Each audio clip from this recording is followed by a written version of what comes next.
Your MSP promised 15-minute response times. It's 2 a.m., your server's down, and you're sitting there watching $9,000 drain from your bank account every single minute while you wait for anyone, to pick up the phone. Here's the brutal truth. They sold you something they can't deliver. Look, I've been coaching MSPs for over a decade, and I see this pattern destroy more businesses than any technical failure ever could. You've got a 5-person shop promising 24/7 enterprise-level support to 30-plus clients. Do the math with me. That's one person covering 6 clients around the clock, assuming nobody sleeps, takes vacation, or gets sick. It's not sustainable, it's not realistic, and it's not fair to your clients. Here's the deal. Industry data shows that good MSPs achieve 1-hour email response time during business hours. The median, 4 hours. Large MSPs with actual infrastructure still average 5.5 hours. And only 20% of providers actually hit good performance standards. So when your small MSP promises sub-hour response times 24/7, they're either lying to you or lying to themselves. But here's what really gets me, and this is why you need to pay attention. Every minute of downtime costs you an average of $9,000. When your dedicated team turns out to be one overwhelmed tech who's always on vacation, you're not just losing your client money, you're losing trust. You're losing your reputation, and eventually,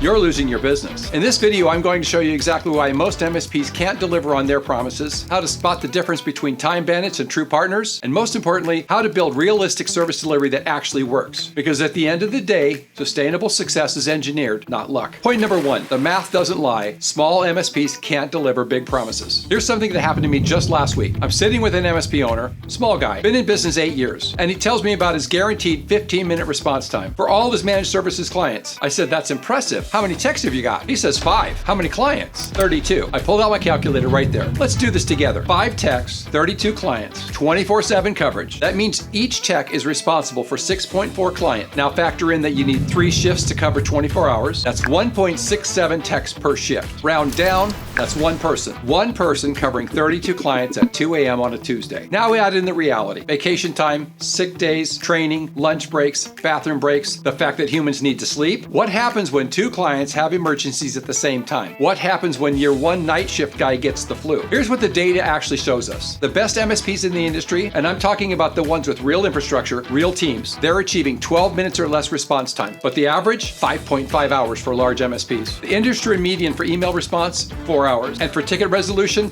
we're looking at 82 hours on average. That's over 3 days. So when I see these small MSPs making these big promises, it reminds me of watching someone try to build a skyscraper on a foundation made for a shed. The math simply doesn't work. You can't provide enterprise-level service with mom-and-pop resources. It's not about working harder or wanting it more. It's about the fundamental mathematics of service delivery. And here's the kicker. Only 20% of MSPs actually achieve what's considered good performance standards. That means 80% are falling short. If your MSP has fewer than 15 people and they're promising sub-hour response times around the clock, they're setting everyone up for failure. The math doesn't lie, even when sales pitches do. Point number 2, the dedicated team myth that's killing your business. I saw this Reddit post the other day that got over 400 upvotes. Guy writes, our MSP said they had a dedicated team for us. Turns out it's one guy who's always on vacation. The comment section, hundreds of people sharing the exact same story. Let me tell you about Bob. Bob is your dedicated team. Bob handles all your tickets. Bob knows your environment inside and out. Bob is great when Bob's there. But what happens when Bob takes his 2-week vacation to Cancun? What happens when Bob gets sick? What happens when Bob decides he's had enough of MSP life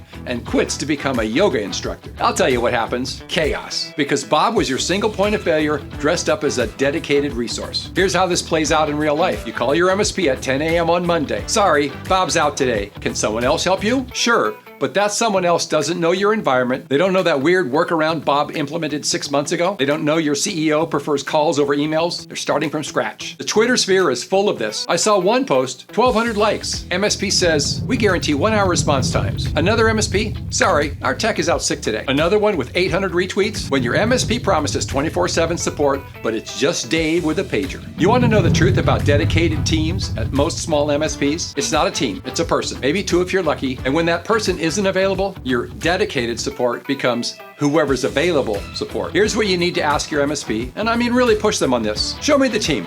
Give me their names. What's your coverage model? Who covers for whom? What's your escalation path? What happens when person X is unavailable? If they can't answer these questions clearly and specifically, if they start dancing around with vague promises in corporate speak, they don't have a team, they have Bob, and Bob can't be everywhere all at once. Point number 3, the cave problem. Why MSPs stay small and clients suffer. For 12 years now, I've been running a free mastermind every single month. 12 years. You know why? Because I've watched too many MSP owners try to figure this out alone, working in their cave, isolated from other business owners who've already solved these problems. Let me tell you about about Carl and me. Years back, we both decided we wanted to get into coaching. Just the two of us at first, meeting every week, sharing what worked and what didn't. Then Carl says, I know this guy Richard. Okay, we bring in Richard. Then Dave joins. Pretty soon, we've got 5 solid people, all pushing each other to the next level. But here's what most MSP owners do instead. They stay in their cave. They think adding more tech solves capacity problems. They think better tools solve process problems. They think working harder solves scaling problems. They're trying to solve business problems with technical solutions, and it doesn't work. When you're isolated, you make the same mistakes everyone else has already made and learned from. You're reinventing the wheel while your competitors are driving Formula One cars. You're so deep in day-to-day technical work that you can't see the business patterns that are obvious to someone on the outside. I had an MSP owner tell me last month, Manny, I don't have time for peer groups. I'm working 70 hours a week just keeping the lights on. I said, brother, that's exactly why you need a peer group. You're working 70 hours because you haven't learned what others already know about working 40. The MSPs that are actually delivering on their promises, they're not doing it alone. They're part of a mastermind, peer group, and coaching programs. They're learning from others who've already figured out how to scale service delivery without burning out. And when I say like-minded, I don't mean that they're in the same business. When you chat with them, things have to connect. You think, this person's going to be in business for the next 10 to 15 years. No problem. Not the time bandits who waste your time and won't be there tomorrow. If your MSP owner isn't actually learning from other successful business owners, not just other techs, they're probably stuck in the pattern that will eventually hurt your service. Because continuous incremental improvement doesn't happen in isolation. It happens in community. Point number 4, how to spot time bandits versus true partners. Let me share something with you that'll save you years of pain and thousands of dollars. Not all MSPs are created equal, and you need to know how to tell the difference between someone who will still be answering your calls in 5 years versus someone who's one bad month away from closing shop. When I evaluate MSPs, I use what I call the next level test. I ask myself, is this a smart person who's going to be in business another 10 to 15 years? Versus, how did they ever get started and will they even be here tomorrow? Here's the big red flag, the time bandits. They make big promises without systems to back them up. Eventually, everything is a crisis. When you ask about their process, you get vague hand waving and promises that we'll figure it out. They can't clearly explain their escalation process. They don't have documented workflows. They're always in reactive mode, never proactive. I saw one MSP owner at a conference last year,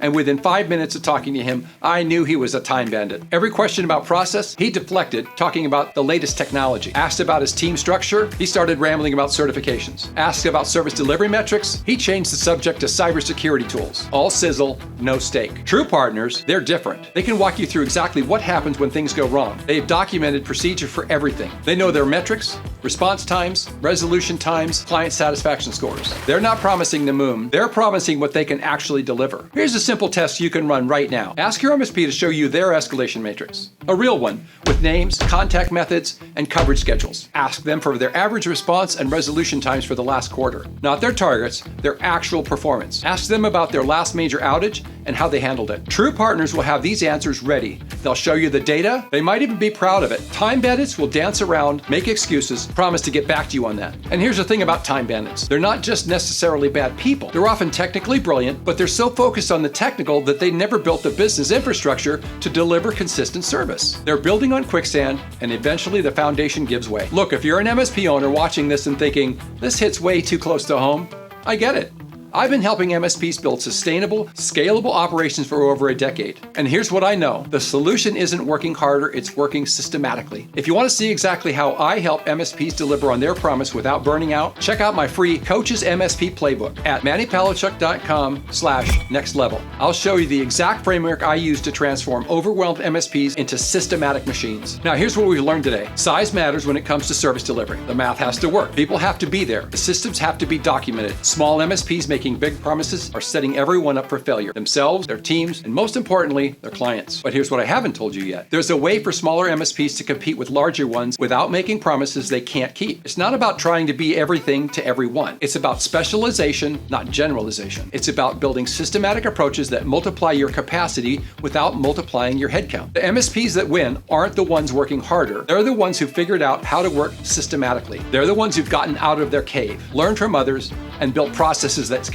Remember this, business success isn't luck, it's architecture. You don't wing it to the next level. You build it with systems, culture, and disciplined execution. That's the difference between businesses that survive and ones that scale. Now that you understand why most MSP promises fall apart, you need to know how the smart ones are building sustainable service delivery that actually works. Watch the next video where I show you the exact 4 numbers that separate chaotic MSPs from systematized ones. It will show you exactly how smaller MSPs can deliver enterprise quality services without enterprise overhead. Because at the end of the day, what gets measured gets done, and I'll show you exactly what to measure.